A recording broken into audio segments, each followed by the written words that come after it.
जय हिंद students. Today we are talking about the feature of the constitution. आज हम बात करेंगे भारतीय संविधान की मेन विशेषताओं के बारे में कि क्या हमारे संविधान में विशेष है। ठीक है, तो इससे पहले आपको बता दूं, अगर आप मेरे चैनल पर नए हैं, मेरे चैनल को सब्सक्राइब कर दीजिए, प्रेस बेल आइकन ऑल्सो, क्योंकि इस चैनल के माध्यम से हम तैयारी कर रहे हैं जून 2022 नेट जेआरएफ एग्ज़ाम की। इसके साथ ही साथ ये लेक्चर आपके लिए हेल्पफुल रहेगा उन सभी प्रतियोगी परीक्षाओं के लिए जिनकी आप तैयारी कर रहे हो। राइट, तो आज हम बात करेंगे संविधान की मुख्य विशेषताओं के बारे में। इसके पहले लेक्चर्स में हमने बात की है संविधान सभा की फॉर्मेशन कैसे हुई, क्या प्रोसेस रहा, क्या प्रक्रिया रही और किस तरह से हमारे संविधान को बनाया गया। तो उसमें हमने जो भी डिस्कस किया है वो सारी में वीडियोस जो है उसके लिंक्स जो है मैं डिस्क्रिप्शन में दे दूंगा, आप एक बार वहाँ विजिट ज़रूर कीजिए। दो इंपॉर्टेंट डेट्स हैं, 26 नवंबर 1949 और 26 जनवरी 1950। देखिए, हमारा संविधान बनकर तैयार होता है 2 साल 11 महीने 18 दिन बाद। इतना टाइम लगा के हमारा संविधान कब बना? 26 नवंबर 1949 को फाइनली हमारा संविधान बनकर तैयार हो गया। लेकिन क्यों, ये आप मुझे कमेंट बॉक्स में रीज़न बताएंगे कि हमारा संविधान जब 26 नवंबर 1949 को बन के तैयार हो गया तो 26 जनवरी 1950 को ही लागू क्यों किया गया। ठीक है, दूसरी बात इसमें है 42nd अमेंडमेंट। इसको जो है मिनी कॉन्स्टिट्यूशन के नाम से भी जाना जाता है। देखिए, एक तो इस क्वेश्चन में कंफ्यूज होते हैं कई बार कि लागू कब हुआ और बना कब। ठीक है, तो ये यहाँ पे आपने क्लियर होना है। और दूसरी बात, मिनी कॉन्स्टिट्यूशन जो है हमारे संविधान के किस अमेंडमेंट को कहा जाता है, तो दैट इज़ 42nd अमेंडमेंट, क्योंकि इसमें बहुत सारे मेजर चेंजेस हुए हैं। ठीक है, जिस वजह से हमारे 42nd अमेंडमेंट एक्ट को जो है जो 1976 में हुआ था उसको जो है मिनी कॉन्स्टिट्यूशन भी कहा जाता है। तो ये कुछ मेन बातें हैं, आगे हम इसकी मेन फीचर्स के बारे में बात करेंगे। So the first feature is that the Constitution of India is a lengthiest written constitution। हमारा जो संविधान है वो सबसे लंबा संविधान है, लिखित संविधान, सबसे लंबा लिखित संविधान है। ठीक है, क्यों? देखिए, एक तो ये समझिए, देखिए संविधान जो है दो तरह का होता है, दो कैटेगरीज में इसको क्लासीफाई किया जाता है। एक तो रिटन और दूसरा अनरिटन। ठीक है, अब रिटन जो लिखा गया है और अनरिटन जो ऑब्वियसली नॉट रिटन। ठीक है, तो भारत के संविधान के पक्ष में हम क्या देखते हैं, जैसे 1949 में जब ओरिजिनली देखा गया तो at that time there was 395 articles, 22 parts and 8 schedules.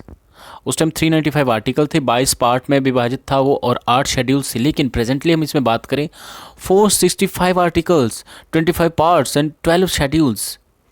ठीक है, अब इसका जो विस्तार काफ़ी हो चुका है, 465 आर्टिकल्स आते हैं जो 25 भागों में विभाजित हैं और 12 इसकी अनुसूचियां हैं, शेड्यूल्स हैं। इसके विपरीत अगर हम वर्ल्ड के और कॉन्स्टिट्यूशन की बात करें तो वो इतने लंबे, इतने बड़े नहीं हैं। Like American constitution only 7 articles, Australian only 128 articles, Chinese only 138 articles and Canadian only 147 articles.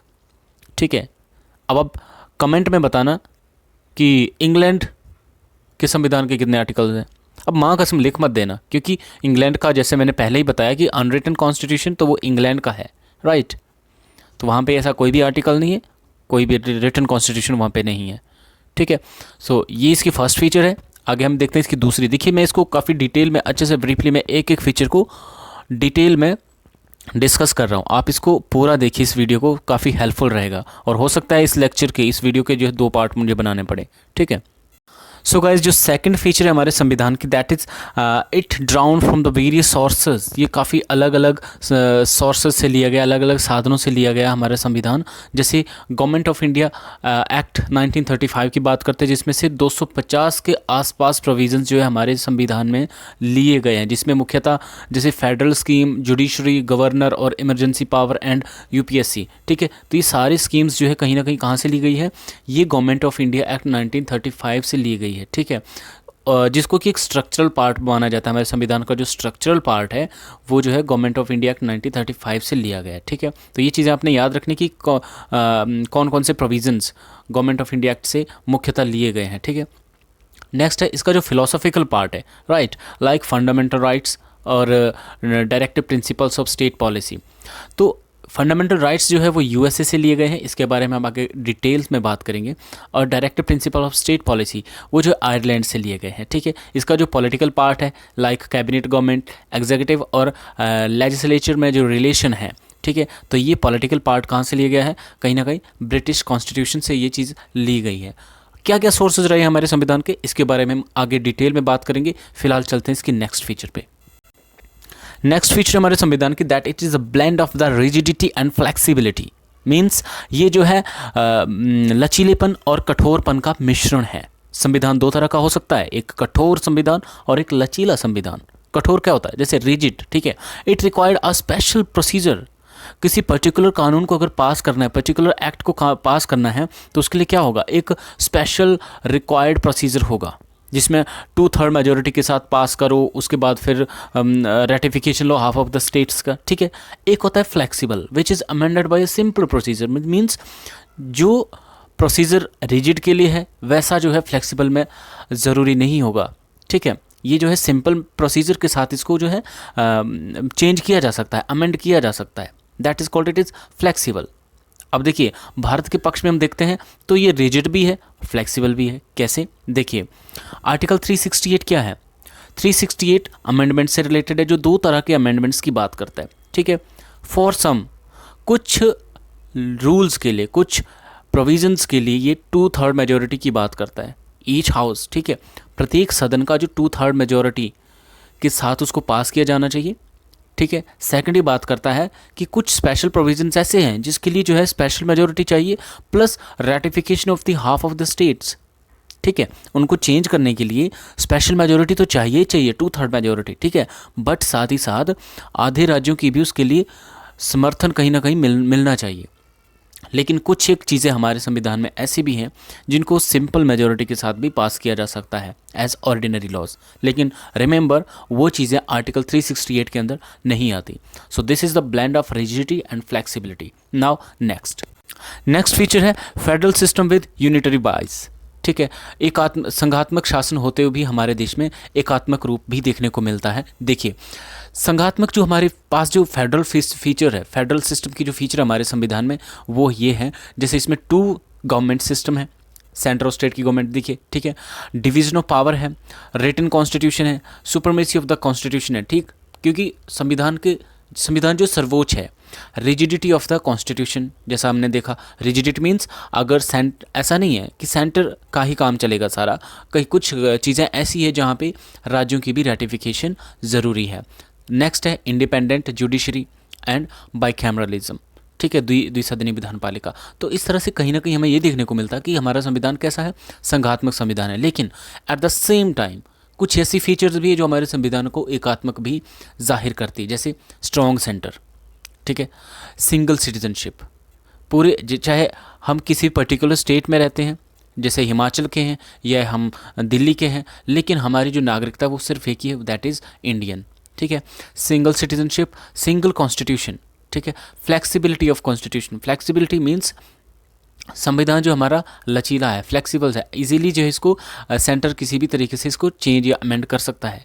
Integrated judiciary and appointment of the governor by the centre. देखिए जो गवर्नर होता है हमारे स्टेट का, उसको किसके द्वारा अपॉइंट किया जाता है, प्रेसिडेंट के द्वारा, ठीक है, जो कहीं ना कहीं सेंटर में रहते हैं।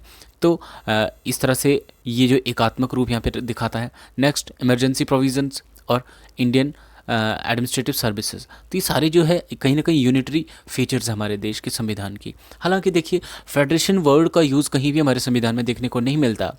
Article 1 also claim that India is a union of state not a federation. Union of state का क्या मतलब है, देखिए यूनियन ऑफ स्टेट का मतलब ये, पहला तो ये कि जो भारतीय संघ है ये किसी तरीके के एग्रीमेंट का परिणाम नहीं है। ये जो स्टेट्स हैं भारत के संघ में, ठीक है, भारत के अंदर जितने भी अलग अलग जो स्टेट्स हैं ये कोई एग्रीमेंट नहीं हुआ है, ठीक है, उस एग्रीमेंट के द्वारा ये इसमें लाए नहीं गए हैं, पहली बात। और दूसरी बात ये जो है इस संघ से अलग नहीं हो सकते, इनको यहाँ से बाइफरकेट होने का कोई हक अधिकार नहीं बनता है, ठीक है। अब भारत के इसी संघात्मक ढांचे के ऊपर कुछ एक थिंकर्स ने जो अपनी अपनी एक स्टेटमेंट दी है, तो उन्हें सबसे पहले हमारे पास कौन आते हैं, केसी वियरे, जिन्होंने भारतीय संविधान या भारतीय संघ को जो क्वासी फेडरल कहा है, ठीक है, means federal in form but unitary in spirit. Next आते हैं मॉरिस जोन्स, इन्होंने बार्गेनिंग फेडरलिज्म कहा है, सौदेबाजी का संघवाद, ठीक है। नेक्स्ट है हमारे पास ऑस्टिन, जिन्होंने कोऑपरेटिव फेडरलिज्म कहा है। और नेक्स्ट है आइवर जेनिंग्स, जिन्होंने federation with a centralising tendency कहा है। देखिए दोस्तों ये प्रश्न ऐसा कोई भी एग्ज़ाम नहीं होगा जिसमें इस तरह का ये प्रश्न पूछा नहीं जाता है। मैंने खुद कई दफ़ा ये क्वेश्चन फेस किया हुआ है और ठीक भी किया हुआ है, जिसमें ये पूछा जाता है कि इनमें से किस राइटर ने जो है भारतीय संविधान को या भारतीय संघ को क्या कहा है, या जैसे इसको कई बार मैच करने के लिए आता है, ठीक है, मैच करने के लिए इस क्वेश्चन को दिया जाता है। तो इस क्वेश्चन को आप सीरियसली लीजिएगा, ये लाइटली मत लीजिएगा, ठीक है। तो आज के इस लेक्चर में काफ़ी है। नेक्स्ट इसकी फीचर्स मैं अगले लेक्चर में डिस्कस करूंगा। तब तक आप इस लेक्चर को देखिए और मेरे चैनल को सब्सक्राइब कर दीजिए। Press bell icon for more updation. इसकी नेक्स्ट फीचर जल्दी आएंगी नेक्स्ट लेक्चर में। Thank you.